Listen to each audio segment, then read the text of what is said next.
I'm going to take a few minutes and explain the transition statement by looking at each of its component parts and briefly giving you the what and the why of each of those parts.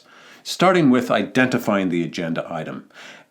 The intention there obviously is to just signal to everybody at the meeting where we're headed next, or where we're going to focus our conversation for the next little while.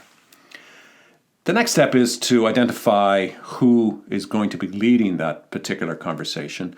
And in the example I gave, I combined both by saying we're going to talk about our orientation to design, and I'm going to hand off to Maggie, my colleague.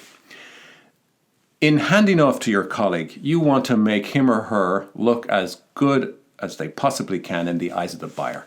You want to give them a figurative pat on the back as you introduce them, and speak about them perhaps in a way that they would not talk about themselves. So you're going to heap some praise on them. In the example I gave, I talked about Maggie's experience, her talent, her creativity, and how much I enjoyed having her at meetings.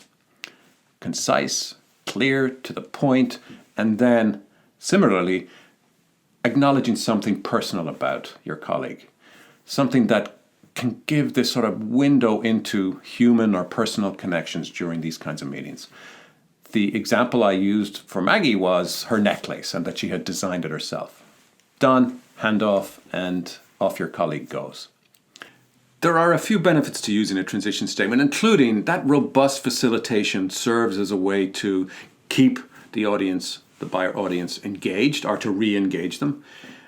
Also, importantly, it gives you the opportunity to, in the eyes of the buyer, convey your sense of being in it together, a sense of connectedness and engagement with you and your colleagues. How much you support each other, how much you like working with each other. Right? That overall professionalism that you can convey in that brief statement. That, in turn, can be interpreted by the buyer as, if that's how they treat each other, that's likely how they're going to treat us if we're to become their customer or client.